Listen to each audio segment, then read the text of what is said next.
I'm David, a contract employee at a confectionery manufacturer. I joined this company right after graduating from high school. When I started, I worked in logistics at a factory near the headquarters, but now I'm handling orders and purchases at the main office. I prefer this clerical work over physical labor. It's been 10 years since I joined, and I think I've gotten quite used to the job. Recently, Hannah started getting involved in the business. She's 4 years younger than me and is referred to as the boss daughter behind her back rather than by her real name. Frankly, she's not good at her job. She's slow and even slacks off. However, Mr. Johnson, the boss, is lenient with his daughter and doesn't reprimand her despite seeing this. My colleagues are also fed up with her. Man, Hannah was just on her cell phone all day today, just texting and slacking off. Due to her status, the other employees couldn't say anything to her. One day, during such a routine, following an organizational change, there was a seat rearrangement, and Hannah started working next to me.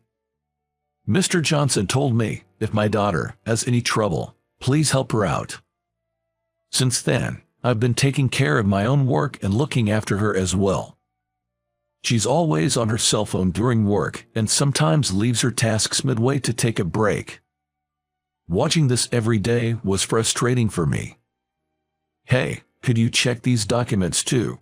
She glanced at me briefly from her cell phone and said, I'll do it later, before returning her gaze to her cell phone. In the end, she left saying she'd check the documents tomorrow and went home on time. Every day was like this. Because of her, I often had to work overtime. Seriously, I should have just done it myself from the beginning. I grumbled to myself in the empty office.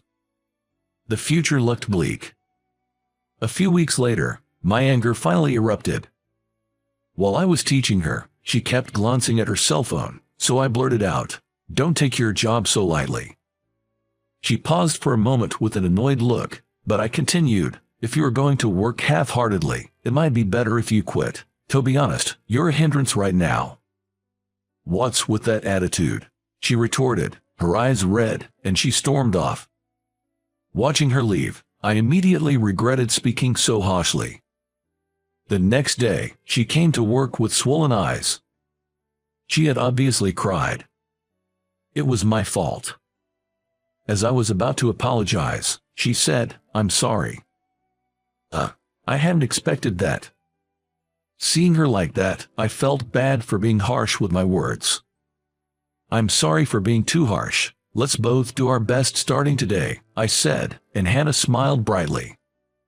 From that day on, she seemed like a changed person, engaging in her work and actively progressing tasks. "I'll do that," she offered. "We need to make quite a lot of copies, though." "That's fine. I'll do it." She willingly took on even the tedious tasks.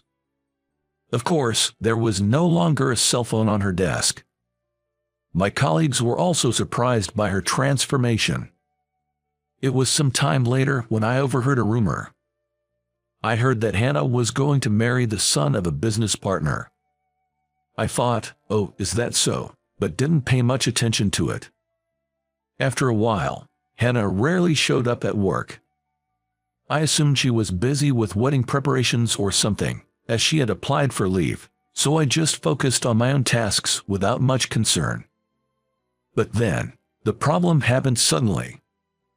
While I was working at my desk, Mr. Johnson tapped me on the shoulder. "Can you come to my office right away?" Yes, okay." I wondered what Mr. Johnson himself wanted to talk about. His face was expressionless. I had a bad feeling. I hurried to Mr. Johnson's office, sweating nervously, and knocked on the door. "Come in." As I slowly opened the door, there sat Mr. Johnson with a stern face. Stunned, I heard Mr. Johnson say, "You really harassed my daughter, didn't you?" I was confused. "I'm sorry, but what are you talking about?" According to Mr. Johnson, I had made her suddenly do a large amount of copying during work as a form of harassment. He said that because of this, she recently became afraid to come to the company and couldn't show her face. It seemed Hannah had taken my scolding more seriously than I thought.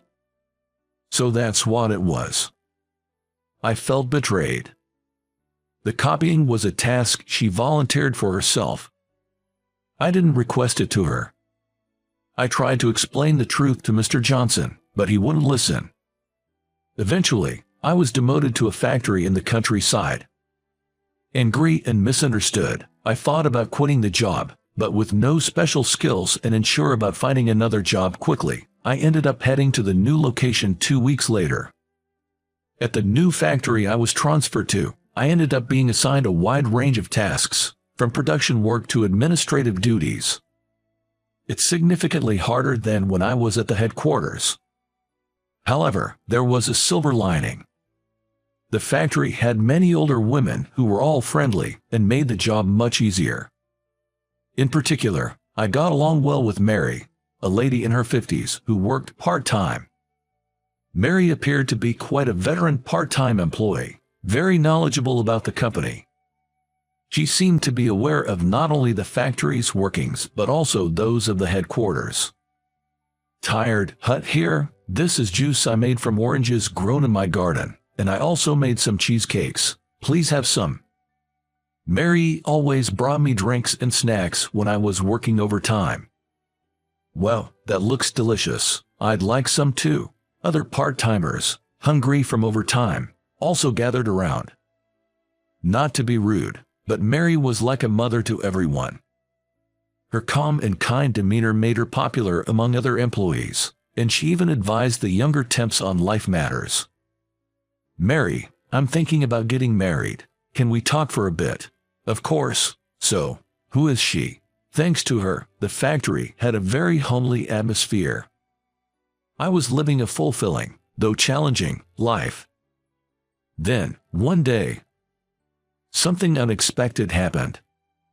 Hannah, of all people, came to the factory. As soon as she saw me, she apologized, saying, "I'm really sorry." Her sudden appearance and immediate apology left everyone around us in a daze. It seemed like the factory workers didn't know she was Hannah. Confused, I just stared at her. Then Mary appeared behind me. Seeing Hannah, Mary seemed surprised and whispered, "Lucy." Then, like a mother, she stroked her head and said, "You've grown up so much." Had she worked at this factory before? Then, somewhat shyly, Hannah said, "It's been a long time, Mom." I was stunned, hearing that word. The employees around us were also shocked by her calling Mary Mom. We decided to talk in a separate room. Hannah, with tears in her eyes, kept apologizing, saying, "I'm really, really sorry for the trouble I caused." Then Mary asked her, "What's going on? What happened?" Hannah began to explain bit by bit. She didn't hold a grudge for being scolded by me. In fact, she was grateful for the strict guidance. I had a sick rabbit at home, so I installed a camera in my room to watch it constantly. I was so worried that I kept looking at it even at work, and if anything seemed wrong, I'd immediately text the vet. That's why I couldn't focus on work. After being scolded, I realized I couldn't keep this up while everyone else was working hard, so I left my rabbit with the vet. That's what it was all about. Finally, I understood why she was always looking at her cell phone. Then, I told my dad that being scolded at work was a wake-up call for me, but somehow he misunderstood and thought I was harassed by being made to do lots of copying. Once he gets something in his head, he won't listen to anyone. And she came to apologize because she was shocked to find out I had been transferred to the factory after she took a leave to care for her rabbit's surgery. That's when Mary spoke up as if she had realized something. "I see. It looks like I'll have to talk to him myself," she murmured. It turned out, Mary and Mr. Johnson were once married. However, they had divorced about 10 years ago. Mary originally worked at the headquarters but moved to this factory after their divorce. Mary quickly contacted Mr. Johnson, and the next day he showed up at the factory. Looking awkward, he greeted Mary with a "long time, no see." Mary retorted, "You told me to leave the company and our daughter to you, but was it a mistake to trust you?" Mr. Johnson visibly shrank. It was my first time seeing him like this. Watching him, Mary said with exasperation, "You're still so stubborn and set in your ways." I then learned another shocking fact. Our company was originally managed by Mary as an executive. I joined after she had left her position, so I had no idea. Mary sighed, "You don't listen to your daughter or your employees. You can't run a company like that. You've always been like this, not listening to others." Mr. Johnson muttered, "Quiet down," unable to argue back. Finally, Mary asked, "If you plan to keep doing as you please, should I take over the company and Lucy, what will you do?" Mr. Johnson tearfully pleaded, "No, I'll do it." Hannah, who had been silent until then, took her father's hand and said, "Dad, I know you care about me. You were always kind and bought me everything. Of course, I love you, but..." Then she looked down, blushing slightly, and said, "I just want to marry someone I love," looking into Mr. Johnson's eyes and then, for some reason, glancing at me. Mary again stroked her head. Mr. Johnson looked down and murmured, "Understood."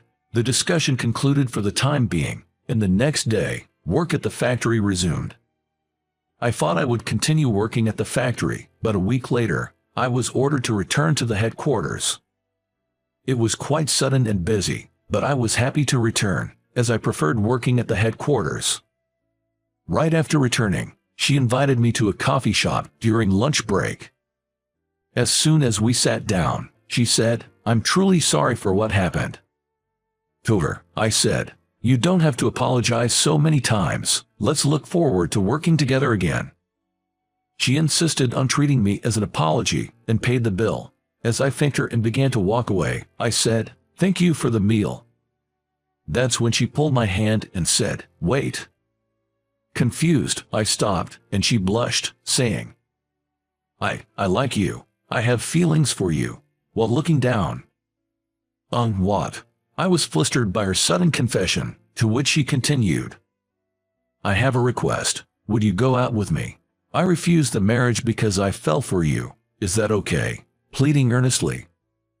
Honestly, at that time, I didn't have romantic feelings for her, so we decided to start as friends. However, it didn't take long for us to grow close, and I quickly became attracted to her childlike charm and innocence. Soon, I confessed my feelings, and we started dating. About a month after dating Lucy, I was called to Mr. Johnson's office again. As I entered, he said, "I hear you're dating my daughter," and I nervously wondered what I would be reprimanded for this time. Mr. Johnson said, "I want you to work harder because I'm entrusting my daughter to you." He continued, "If you're willing, would you become a full-time employee? You're well regarded by other employees in the HR department, and I would like you to help with management in the future."